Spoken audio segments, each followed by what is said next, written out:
بابا جان 88 چه اومدی؟ بعد دوشنبه شهری خطا سلامت باشی. الحمدلله.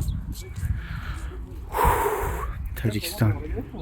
امروز سلام علیکم برادران عزیز، قرار داریم در مسجد بهترین و کلانترین تاجیکستان. امروز یک شنبه در خدی در کجا در وطن عزیز دوشنبه الحمدلله به حد بگیم یک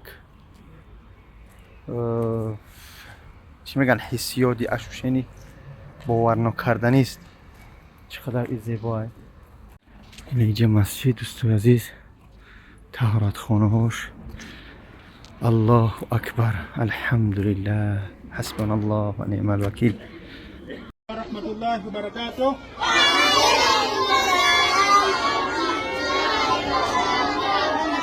الحمد لله رب العالمين. اللهم اغفر وارحم بابا جان. اللهم ارزقه. اللهم اطعمه. اللهم بارك له فيما رزقته. اغفر له وارحمه. وسع ماله. واغفر اسرته. وادخله الجنة. وتعيذه من النار. اللهم ألف بين قلوب المسلمين على الحق وأذل الكفر والكافرين. ربنا آتنا في الدنيا حسنة وفي الآخرة حسنة وقنا عذاب النار.